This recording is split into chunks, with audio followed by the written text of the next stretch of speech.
그들이 기다리는 동안에 에웃이 피하여 돌 뜨는 곳을 지나 스이아로 도망하니라.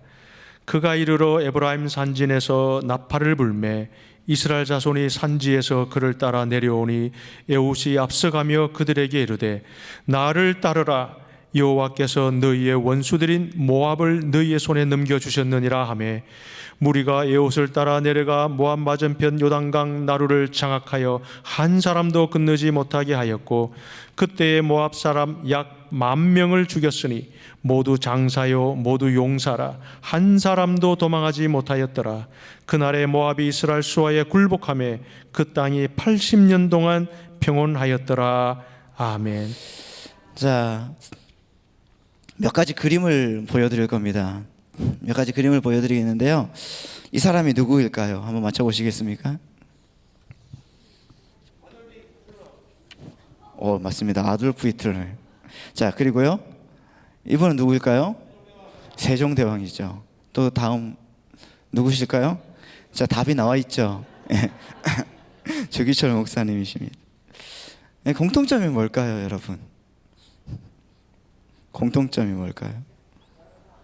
다들 돌아가셨다는데 공통점이 있어요. 돌아가셨어요. 세상 사람들은 이렇게 생각을 하면 죽으면 끝난다. 죽으면 끝났다고 여러분 생각을 하지만은 신기한 건 그리고 기억을 하면은 그 이름은 우리의 삶 속에서 되살아난다는 것입니다. 어떤 사람은 아예 태어나서는 안 될 사람으로 그렇게 진저리 쳐지고 또 여러분 우리 주기철 목사님 같은 분들은 그분의 삶을 바탕으로 우리도 이렇게 살아야지 할 때 정말 우리의 뇌리 속에 우리의 기억 속에 그분은 다시 살아서 새로운 삶을 살고자 복음을 위해 무장하고자 할 때 우리는 그분을 기억하면서 우리의 삶에 그분이 되살아나는 것을 볼 수가 있습니다. 여러분은 어떤 사람으로 되돌아가고 싶습니까? 어떤 사람으로 돌아가고 싶습니까? 여러분 돌아가실 때 죽을 때 죽어서 하늘나라에 들어간다고 해서 여러분의 삶이 끝이 난다는 것이 아니라는 것을 아시기 바랍니다. 정말 여러분을 통해서 하나님의 나라가 확장되었는가? 아니면 그럭저럭 그냥 그런 인생으로 살았던가? 아니면 정말 파렴치한 인생으로 살았던가? 훗날 그것은 우리 자손들과 또 나의 지인들이 말해줄 것입니다. 그러므로 여러분 우리는 잘 살아야 됩니다. 옆에 있는 분들에게 이렇게 말씀해 주십시오. 잘 사십시오. 여러분 잘 살아야 됩니다. 이런 생각을 하면 참 저는 무섭습니다. 무섭지 않습니까? 그리고 이제까지의 모든 일에 대해서 회개하게 되고 회개와 함께 내 삶을 다시 한번 하나님에 대한 사명으로 다시 한번 무장하게 되고 뭉치게 됩니다. 그래서 저는 이 사명이라는 두 글자가 참 마음에 와닿고 좋아합니다. 사명은 저를 어떤 유명한 일을 그리고 민족적인 위대한 일을 하게는 만들지 못하지만은 그래도 내 후세에 떳떳한 삶을 살 수 있도록 그리고 보여주도록 만들 것이라는 그 확신이 있기 때문에 그렇습니다. 여러분 어떻습니까? 언제 하나님의 나라에 우리가 갈지 모르겠지만은 여러분 언뜻 보면은 많게는 100년 그리고 작게는 50년 정도 후에는 하나님의 나라가 가시겠죠? 아니십니까? 더 살고 싶습니까? 그런데 후에 여러분이 여기 지구 땅을 떠나서 주님이 계시는 천국에 가셨을 때 우리 후손들이 여러분에 대해서 하는 말을 한번 상상을 해보십시오. 우리 할아버지는 정말 하나님의 나라를 위해서 정말 그렇게 애쓰셨어. 우리 할머니는, 우리 어머니는 주님을 그렇게 자랑하고 나한테 자랑해서 나를 주님 믿게 해주신 분이야. 이런 말을 들으면 얼마나 좋겠습니까? 그런데 여러분, 우리 할아버지는 우리 나라 팔아먹으셨어. 이러면 안 되잖아요, 여러분. 여러분, 나라를 팔아먹은 이완용은 세상을 떠났어도 여기 지금 또 매스컴에서, 교과서에서, 그리고 우리의 입으로 이완용이라는 사람은 계속적으로 되살아납니다. 어떻게 나타나는가? 나쁜 놈으로 나타나잖아요. 나쁜 놈. 그러면 우리는 우리가 살아가야 할 어떤 길을 알아야 되는 것입니다. 단지 지금 사는 것이 우리의 인생의 다가 아니라, 그래서 그 삶을 소홀히 할 수가 없다는 것을 우리가 알아야 된다는 것입니다. 지난주에 제가 이스라엘의 사사를 그 당시 사람들의 1%라고 말씀을 드렸습니다. 그리고 그들은 하나님의 1%였습니다. 그 1%의 사사들은 자기 이 모든 삶을 소홀히 하지 않고 정말 주님을 향한 믿음으로 끝까지 최선을 다했다는 것을 믿으시기 바랍니다. 그래서 오늘은 두 번째 사사, 누구죠? 에훗이라는 사람에 대해서 한번 생각을 해보겠습니다. 에훗 또한 하나님을 향한 1%였다. 다시 말하면 그 사람도 하나님이 쓰신 사람이라는 것입니다. 하나님이 쓰신 사람, 이 말을 줄여서 뭐라고 하겠습니까? 하나님의 사람이라는 것이죠. 하나님의 사람. 그래서 우리에게 귀감이 될 수 있는 것이고, 또한 우리의 삶에서 주님의 은혜를 보일 수 있다는 것입니다. 그렇다고 하면 여러분, 하나님의 사람, 우리가 에훗처럼 하나님의 사람이 되기 위해서 어떻게 살아야 될 것인가를 오늘은 한번 생각을 해보고자 합니다.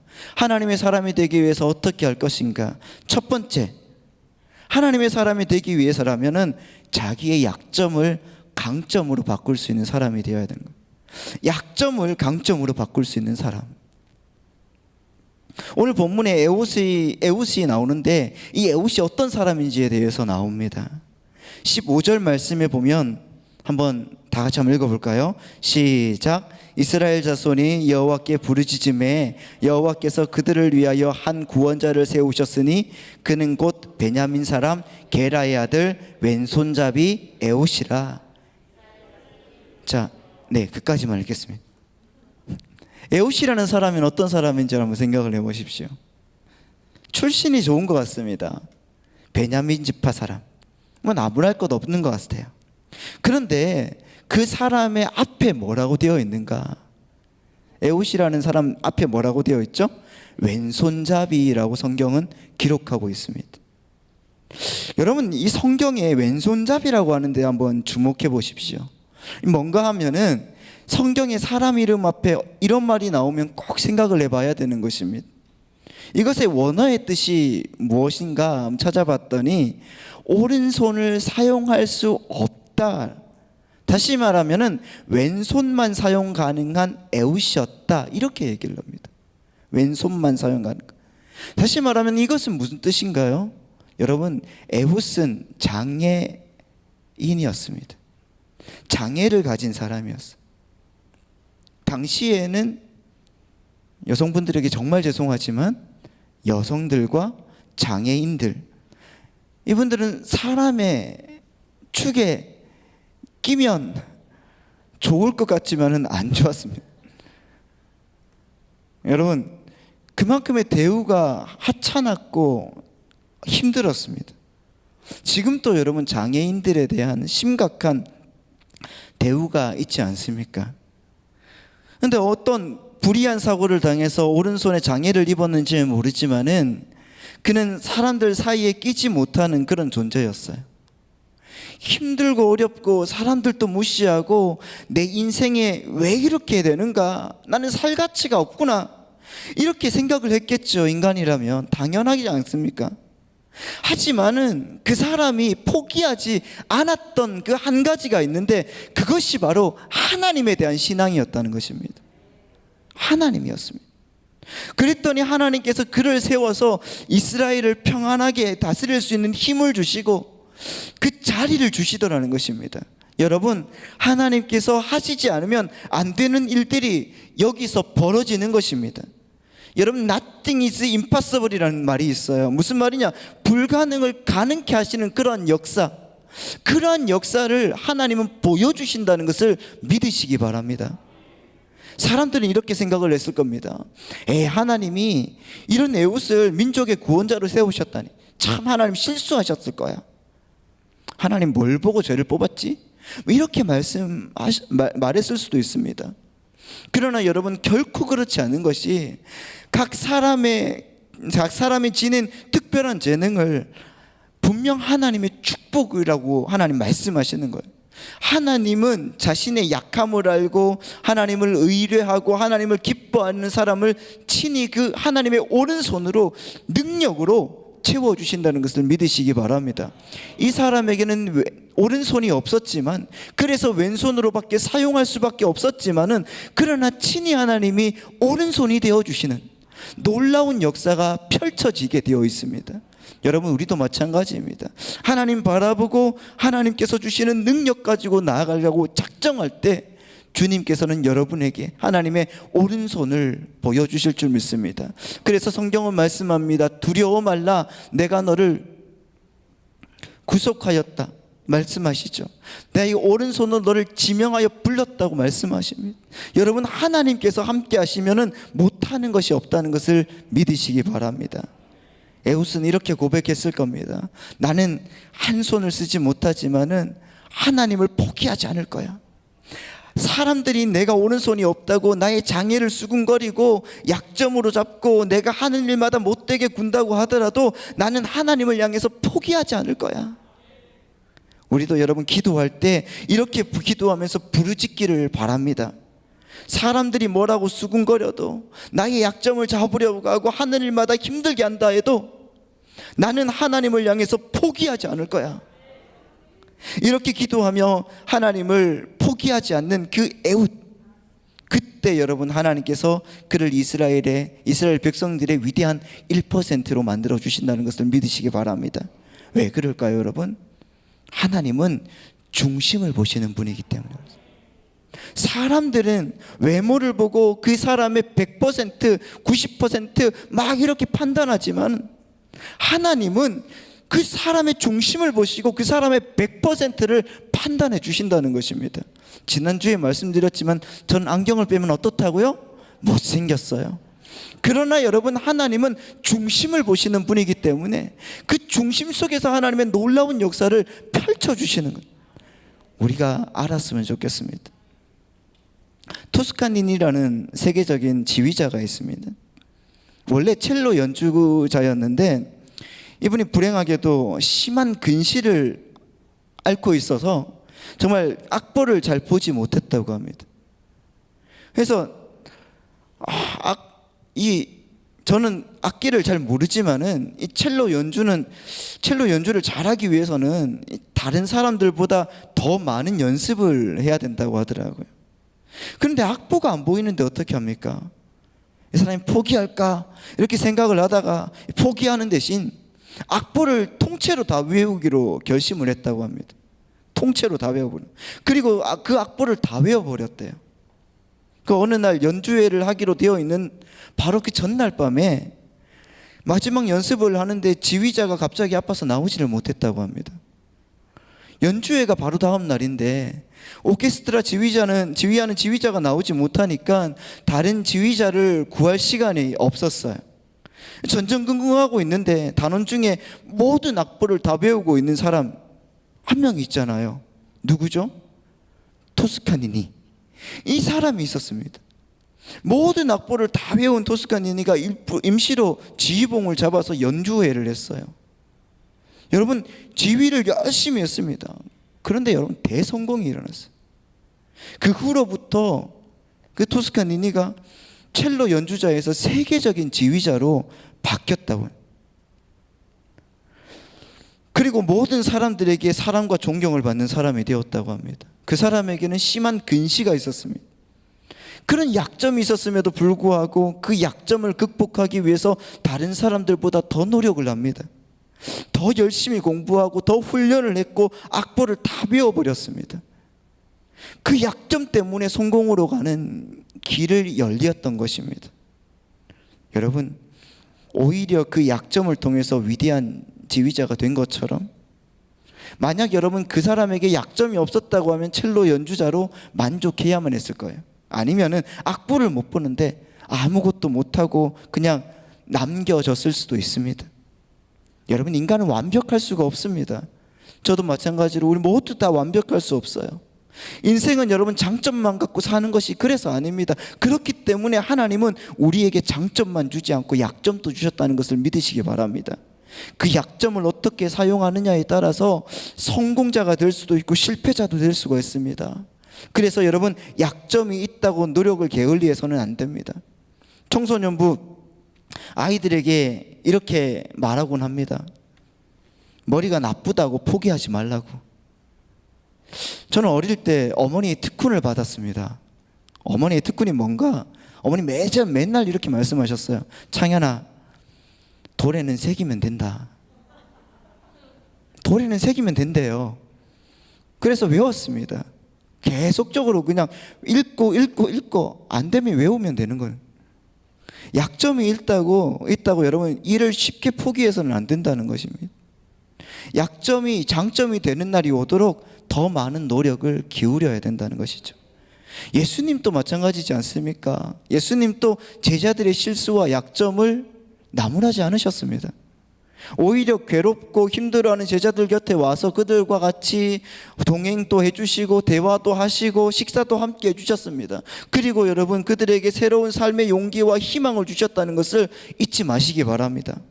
우리가 믿는 주님은 약한 나로 강하게 만드시는 그 주님이심을 믿으시기 바랍니다. 주님을 믿는 우리는 항상 주님이 나를 귀하게 사용한다는 희망을 갖고 살아가야 돼요. 바울이 이렇게 얘기하죠. 고린도후서 12장에 보면은 12장 9절 10절 말씀을 보면 이렇게 나오고 있습니다. 우리 다 같이 한번 읽어보겠습니다. 시작. 나에게 이르시기를 내 은혜가 내게 족하도다. 이는 내 능력이 약한 데서 온전하여짐이라 하신지라. 그러므로 도리어 크게 기뻐함으로 나의 여러 약한 것에 대하여 자랑하리니 이는 그리스도의 능력이 내게 머물게 하려 함이라. 그러므로 내가 그리스도를 위하여 약한 것과 이는 내가 약한 그때의 강함이라. 아멘. 믿으십니까 여러분? 나는 약한 것을 자랑하겠다. 왜요? 내 약한 것을 깨달을 때에만 내 속에 계신 보배 하나님의 그 의지가 돼요. 하나님이 의지하고 그때만이 주님의 능력이 더 크게 드러나기 때문이다. 그 믿음 속에서만 우리는 이 세상을 질그릇답게 늘 겸손하게 살아갈 수가 있다고 말씀하는 것입니다.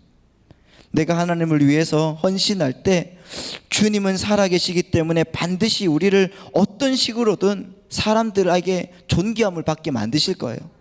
그런데 여러분, 그때 많은 사람들이 교만에 떨어집니다. 왜냐하면 자기의 약점을 모르기 때문에 그렇습니다.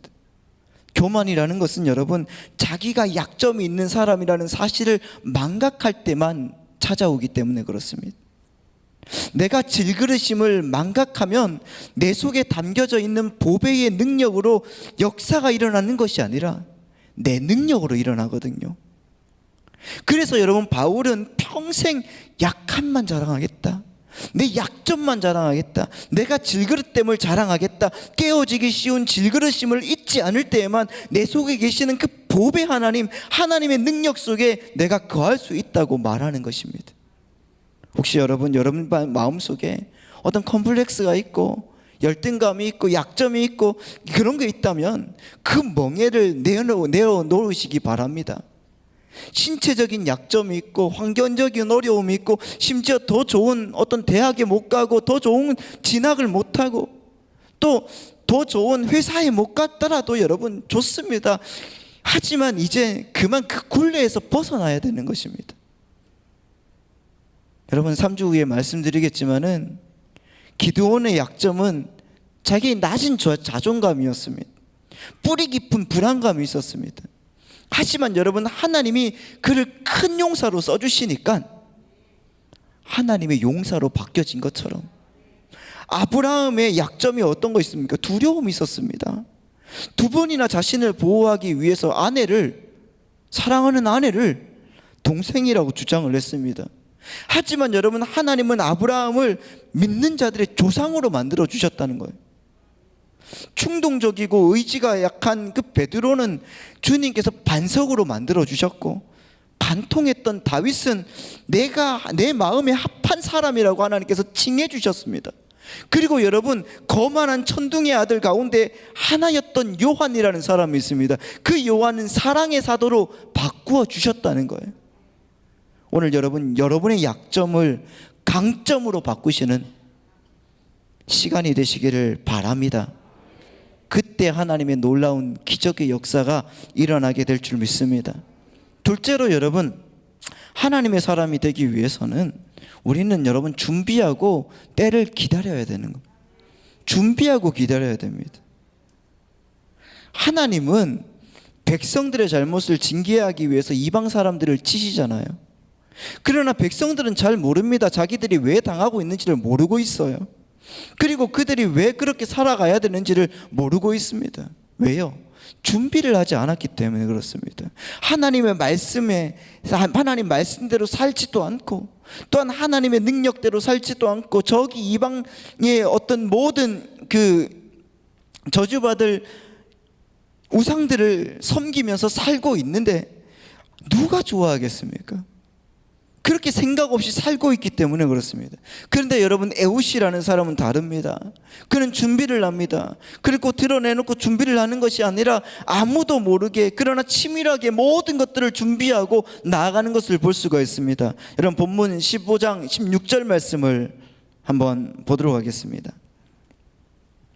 자, 16절 말씀입니다. 시작. 에웃이 장이 한 규빗 되는 날선 칼을 만들어 우편 다리 옷 속에 차고, 이렇게 말하고 있습니다. 보십시오 여러분, 에웃이 이스라엘 자손이 모압 왕 에글론에게 공물을 바칠 때까지 뭘 했는가? 그 당시에 에웃은 아까 말씀드렸던 것처럼 별 볼 일 없던 사람이었던 것 같습니다. 높은 권세를 지닌 사람이 아니었을 겁니다. 그래서 어떤 일에 있어서 사람들에게 시달림을 받았을 수도 있습니다. 하지만 여러분, 그는 준비를 합니다.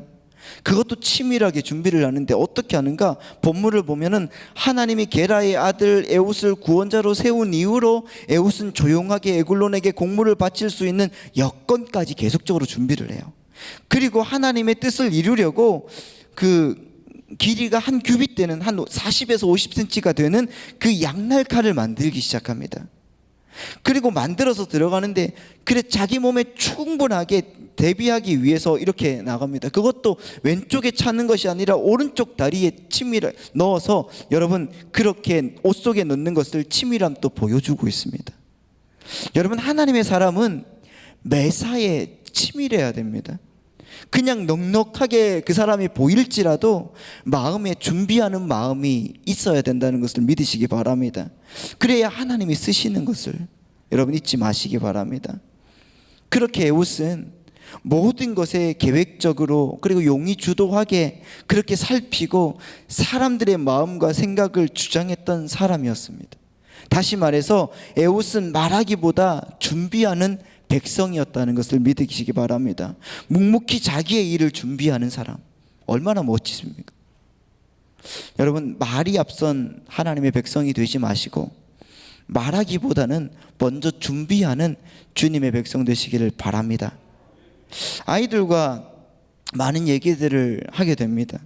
근데 우리 아이들이 얘기를 할 때, 아빠 나는 변호사가 되어야 될 것 같아. 아빠 나는 저기 법관이 되어야 될까? 아빠 의사가 나오는 드라마를 보면 아빠 나는 의사가 되어야 될 것 같아. 이런 아이들이 우리 아이들입니다. 근데 여러분 보면 아이들이 공부를 안 해요. 그러면서도 저를 법관 시켜주실 하나님 감사합니다. 그렇게 될 줄 믿습니다. 하나님 나를 의사 시켜주시옵소서. 그런다고 여러분 의사가 됩니까? 안 됩니다 여러분.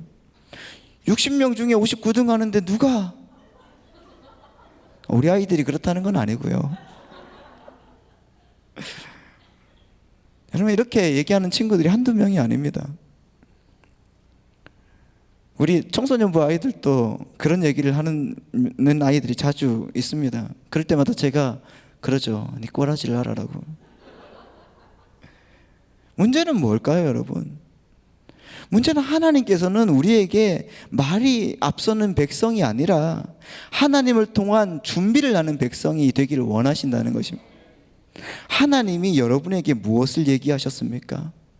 여러분 말없이 준비하는 사람, 그분이 정말 위대한 사람이라는 것을 믿으시기 바랍니다. 그 사람이 진짜 세상에 빛이 되는 사람, 소금이 되는 사람이라는 것을 꼭 기억하시기 바랍니다. 중요한 것은 무엇일까요? 여러분 입으로 자랑하는 백성이 되지 말고 여러분 대가를 지불해서 그 대가를 준비하는 하나님의 백성이 되어야 됩니다. 문제는 뭔가 하면 대가를 치르지 않는다는 것입니다. 문제는 정말 우리 가운데 꿈이 없고 비전이 없기 때문에 무엇을 위해서 나의 시간과 나의 청춘을 들여야 될지 모른다는 것입니다. 사사 에웃에게는 분명한 사명이 있었습니다. 그리고 그 대가를 지불하는 그런 인물이었다는 것을 여러분 믿으시기 바랍니다. 그래서 모압왕 에글론의 앞제속에 있는 이스라엘 민족들의 해방을 위해서 준비하는 그러한 사람이었다는 것을 여러분 꼭 기억하시기 바랍니다. 여러분 에웃은 옛날 구약 시대의 제사장이나 왕족이나 어떤 선지자나 뭐 그런 직업을 가지고 있는 사람이 아니었습니다. 단지 성격이 곧은 사람, 다시 말하면은 우리말로 한 평신도였다는 겁니다. 평신도. 하지만 에웃이 하나님을 향해서 준비하면서 열정을 품을 때 하나님은 그 사람을 그 어떤 제사장보다 어떤 선지자보다 그 더 훌륭한 왕보다 더 훌륭한 직분을 감당할 수 있도록 만들어 주셨다는 것입니다. 여러분의 미래는 하나님의 것이라는 것을 믿으시기 바랍니다.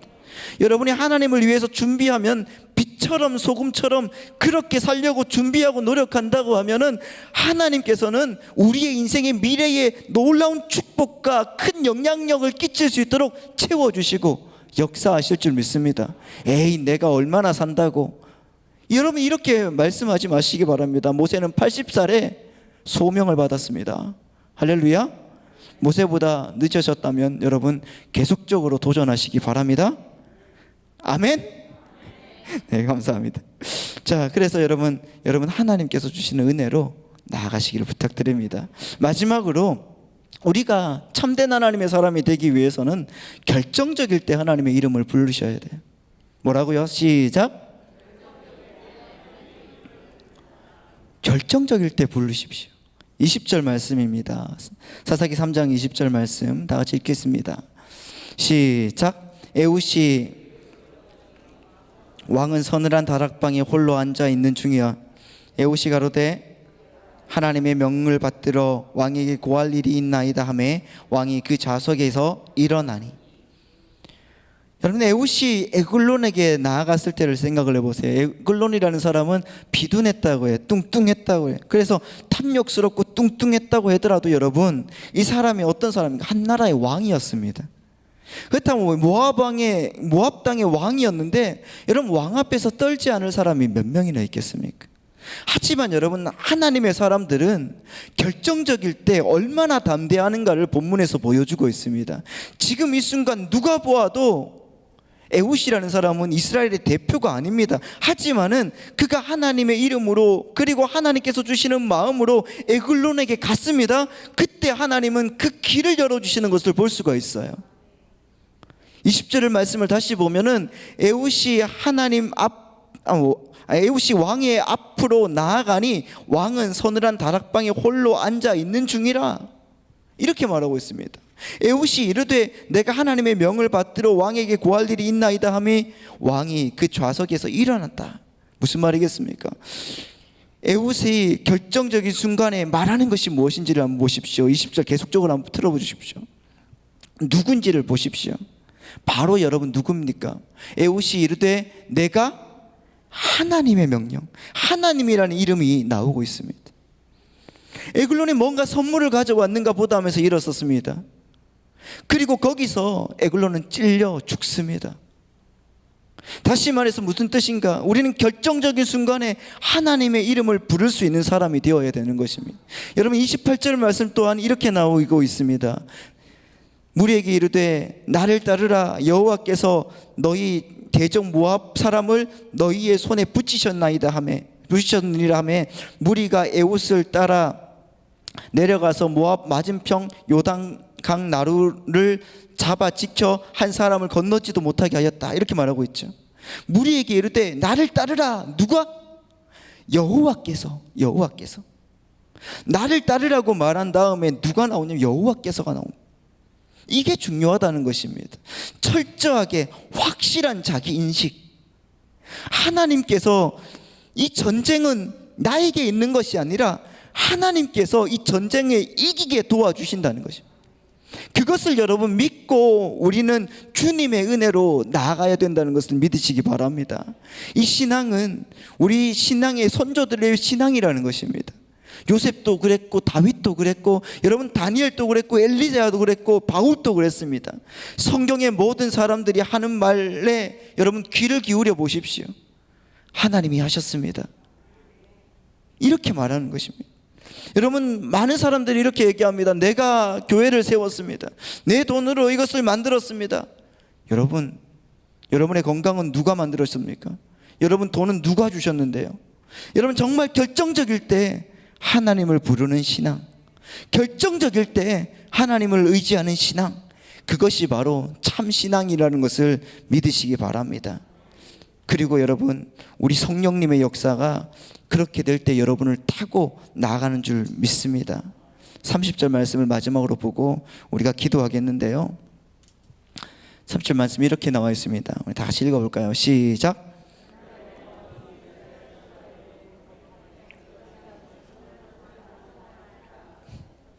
여러분 인생을 살다가 하나님 품에 가실 때에 여러분의 묘비에 뭐라고 적어놓고 싶습니까?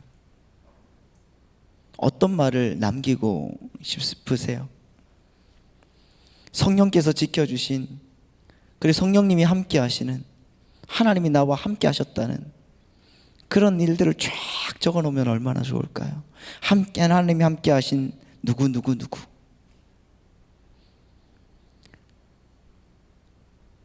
여러분 세상에 사람들은 이렇게 얘기를 해요. 묘비는 조작하면 되잖아. 근데 여러분 그 묘비는 조작할 수 있지만 사람들의 인식은 조작할 수가 없습니다. 하나님의 마음은 조작할 수가 없어요. 그렇기 때문에 여러분 지금 이 순간 있는 그대로의 시간 속에서 최선을 다하시기를 부탁드립니다. 바로 서야 됩니다. 그리고 지금 기도해야 돼요. 하나님 제가 준비하고 도전해 보겠습니다. 조금 늦더라도 늦은 삶이라 할지라도 하나님 제가 교회를 위해서 하나님 나라를 위해서 다시 한번 일어서겠습니다. 이 세상에서만의 승리를 목적으로 삼는 것이 아니라 그 승리를 위해서 인간을 어떤 비도덕적인 도구로 전락시키는 그런 사람이 아니라 정말 하나님의 말씀 안에서 다시 한번 일어서서 주님의 말씀으로 주님께 영광 돌리는 사람이 되고 싶습니다. 이렇게 기도할 수 있는 여러분 되시기를 바랍니다. 세상의 승리에 집착하지 마시기 바랍니다. 세상의 승부에만 인생의 목적을 걸는 하나님의 백성 되지 마시기 바랍니다. 그것이 여러분 우리에게는 아무것도 아닙니다. Nothing is impossible. 하나님이 지켜주시면 모든 것을 할 수가 있다는 것을 믿으시기 바랍니다. 불가능이 없으신 하나님, 세상보다 크신 하나님, 그 하나님 앞에 우리의 모습들을 다 내려놓고 주님께 영광 돌리는 여러분 되시기를 예수님의 이름으로 축원드립니다.